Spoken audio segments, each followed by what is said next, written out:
Welcome to Lecture 18, Part B. I'll be exploring the wave equation in 2 and 3 dimensions. In particular, I'll be looking at the uniqueness theorems. Okay, the wave equation we can express as c squared times, which is basically the speed of propagation of the waves, times the Laplacian of u minus the second derivative of u with respect to t. And this is a source-free expression.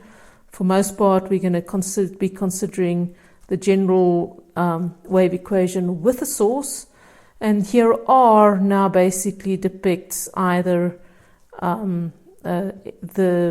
basically the spatial point. In other words, if you work in 2 dimensions, it's x, y. In 3 dimensions, it's x, y, and z if you're working in Cartesian coordinates, but it can equivalently be expressed in terms of cylindrical and spheroidal coordinates in 3 and 2 dimensions. And if we do that, let us just look in 1 dimension just to get the whole track. It's basically the wave equation we've been studying. The first solution was written down in 1717 by D'Alembert, which is a French mathematician and physicist, and I'll give you a picture of him a little later. The 2D version, if we write it out in terms of Cartesian coordinates, it's simply c squared uxx plus uyy minus utt is equals to 0. You've done the coordinate transformation into polar coordinates, and if you write it into polar coordinates, it's basically you get the expression that we often get when we start looking at waves on a circular membrane, for example, the surface of a drum. And the expression that you get then, simply by transforming this expression into polar coordinates, is something like looks like this. You still have your second derivative with respect to r, but you have this additional first derivative coming in, as well as this additional factor that takes into account the fact that you are no longer working with coordinates that result in unit vectors when you take their gradient. Okay, and just for interest's sake, we'll be deriving the Green's functions for this later on, but just to get you a feel for it, the geometry makes a very big difference, the actual solutions you can get. For example, if you were to look at this case, you typically would use this expression of the wave equation if you're, for example, trying to solve the wave equation on a sheet. So say if you wave a sheet around before you fold it, you get certain modes that come into being, or a trampoline for that matter, and then you would solve this wave equation that's suited to the geometry. If you want to solve the wave equation on a circular membrane, you would solve this particular solution, and the answers you get is different based on the geometry. And so, for example, over here, if you look at just the possible waves that you can set up on a circular membrane that don't depend, that are axially symmetric, in other words, you've completely neglected this term over here, you get something like this. You have basically the drum surface going up and down, or you can have the drum surface, the central part going up and down, but here you can have a node coming up and down as well. And this gets more and more complicated as the modes, you can basically have infinitely many possibilities, just as when we expanded the solutions in a Fourier series, all the modes sort of start contributing, and the same is possible with the drum. Okay, and we'll be looking at methods of solving that later on. So just to get the picture, this is the dude that got the 1D solution. This is D'Alembert in his sort of younger life. And just for reference purposes, and in fact I encourage you to do it, if you go to this Wikipedia page, there's some very good animations of what the drum surface actually looks like, both the axially symmetric modes as well as the modes that actually depend on the orientation or the theta coordinate.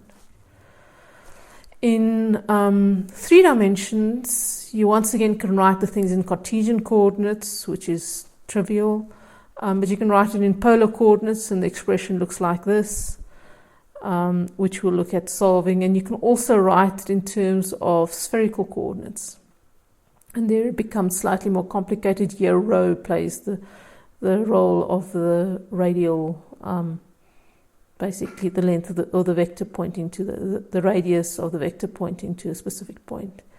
But you can see due to the coordinate transformation, you have all these terms coming in.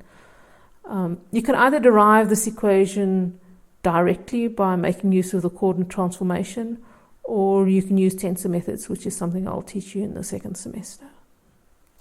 Okay, now the properties of this equation, in particular the properties are dependent on the actual operator that you're using rather than the coordinate system that you're writing it in. And just as in the 1D case you have a uniqueness equation or uniqueness theorem that says if you find a solution to basically this equation, possibly even with a source, that solution is unique. And a similar theorem exists independent of dimensionality, and that theorem I'm going to write down or derive for you now in the next slide. Okay, so the uniqueness theorem for the wave equation in n dimensions, in particular we're just interested in 2 and 3, it basically goes as follows. Basically, let U be the difference of two solutions to your wave equation. Okay, so U1 and U2 basically solve this wave equation with a source.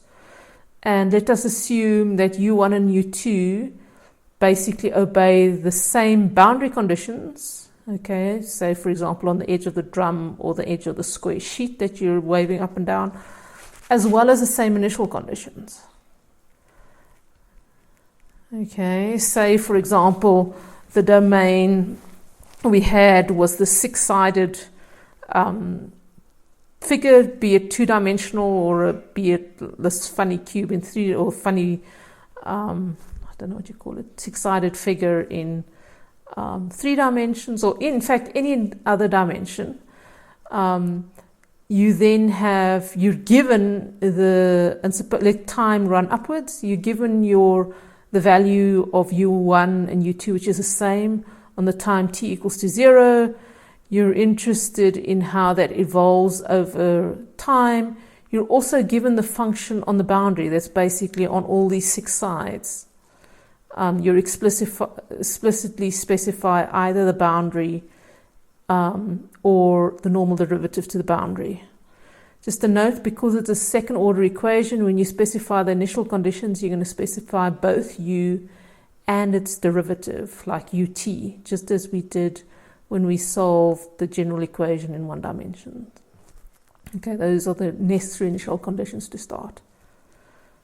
Okay, then for this difference between the two equations or the two solutions that we have, we know that either u is equals to 0 basically on the boundary, which I've denoted at each point in time to be gamma, or the curve gamma in 2 dimensions, or a surface in 3 dimensions. So on that boundary we basically have that because u1 and u2 specify this or satisfy the same boundary conditions, that either u or un is equals to 0, and that holds on gamma t, in other words this whole curve over here for all t. We also know that because both functions obey the same initial conditions, that both that u at time t is equals to 0 is equal to 0, and u derivative with respect to t, in other words the initial basically momentum that you've given in the membrane, is also equals to 0, and that this holds true on your domain, in other words your whole spatial domain omega 0, which is this dark colored region. So in order to prove uniqueness, what we're now going to do is we're going to use what they call an energy method. Okay, in addition, before I go on to proving uniqueness, we have that this difference between the two solutions obeys the source-free wave equation given over here. Okay, and what we're further going to assume is that this spatial domain doesn't change in time. Okay, in other words, that the boundaries over here are the same for all time. It is possible to derive a more general expression, for example, if you're considering waves when you blow up a balloon or something like that. But we won't do it for this particular proof. Okay, so we have that omega t is the same spatial domain as for all t. and very often I might just call it omega, and therefore the boundary conditions, gamma t, in other words, this curve also is not dependent on time. Okay, so now what we're going to do is make use of the energy method, and what we're going to basically say is let E of t be equals to ut squared over c squared plus basically the norm of the gradient squared integrated over ds. Okay, so this term over here, if you write it out in Cartesian coordinates, it's, for example, it's just u derivative with respect to x squared plus u derivative with respect to y squared plus u derivative with respect to z squared. In fact, if you go through this theorem on your own, I encourage you actually to write it down for the Cartesian case out explicitly. Okay, so we've now defined our energy as this thing. And what we're going to do is simply ask the question, how does the energy change with time? We know that our energy is positive, basically, because every term that we've added in here is positive, right? This is a square, and effectively this is equal to the sum of the squares. So now let's examine how edt, what its value is, and the way we do that is to simply take the derivative of this expression. And this is the reason why I assumed omega t is equals to omega 0. It's not dependent in time, because then the derivative of this expression is equals to simply taking the derivative of the integrand. And then we've done it. Basically, you have 2 times ut times utt, the 2 cancels out there, over c squared, plus 2 times the gradient of u dotted in with gradient of ut. Okay, so we just change the order of integration over there. And because you have the 2 terms, the half also cancels out in front. And the next step is to simply make use of the wave equation, the source-free wave equation that we showed you obeys, and you replace utt over c simply with the Laplacian of u. Okay, and what you get there then is ut is equals Laplacian u plus the gradient of u dotted in with the gradient of the derivative of u with respect to time. And if you look at this thing carefully, you can write it as a complete divergence. In particular, if you multiply this thing out, you simply get exactly, you apply this operator to the second term, you get exactly ut times the Laplacian of u, you apply it to the first term, and you get that expression. Okay, so these are equivalent, and this is wonderful because you have a divergence over a domain, over a spatial domain, and by the divergence theorem, you basically then have that you can express it as the integral over the boundary of that domain, and that's basically this curve given here, or all the contributions of this curve given here if you're in 2 dimensions, or it's an area if you're working in 3 dimensions. It's basically the function that you were taking the divergence in dotted with a normal of your boundary. In other words, it would be basically the vector pointing out orthogonal to this curve for a constant time slice. And that is just also, you can express it as your normal derivative. Okay.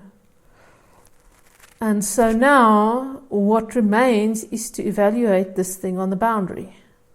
But we already know that u is equals to 0 on the boundary. Oh, sorry, what we know is basically that either u is equals to 0 or u of n is equals to 0 on the boundary for all time. So if u of n is equals to 0, or if that's particular boundary condition that you were given, that's easy, and this term vanishes. But if u is equals to 0 on the boundary for all time, you'll also have that u of t is equals to 0 on the boundary for all time. So then it also vanishes. Okay, so there I've just written it out. U is equals to 0 on the boundary for all time. Ut is also equals to 0. And similarly, if you have the boundary condition defined as the normal derivative, you also have that equals to 0 on the boundary. So regardless of what boundary condition you've assumed, be it the normal derivative or specified, be it the normal derivative of the function itself, this thing will vanish. Okay, so we have that E dot is equal to 0, which implies that E as a function of t is simply a constant, which we can call E. But more than that, we can find the value of this function. It's just E at time 0. And we know what E is at time 0. Okay, it's this expression. But we also know that at time t equals to 0, U identically vanishes. Thus, the gradient of U also vanishes. We also know that U of t is 0. Thus, E at times t equals 0 is 0. Okay. So there I've just written it out. The gradient vanishes as well as the time derivative. So E is equals to 0. And thus we have for all time that this expression vanishes. And here I've just actually written out the second norm dotted in with itself as the gradient dotted in with itself as the norm squared. And we have that this expression vanishes. But now we have an integral over a region of a whole bunch of positive functions equals to 0.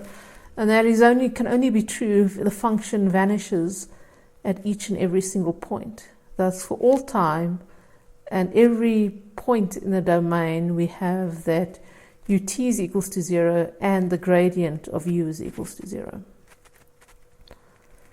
Okay, so u is equals to a constant, but because u is specified and is 0 on the initial condition, that basically means that that constant is equals to 0, and you have that u1 is identically u2, from which uniqueness follows. In other words, regardless of dimension, provided you have the initial conditions and the boundary conditions specified correctly, you have a unique solution to your wave equation. That concludes lecture 18. During the next lecture, I'll start looking at Green's functions in higher dimensions for the wave equation.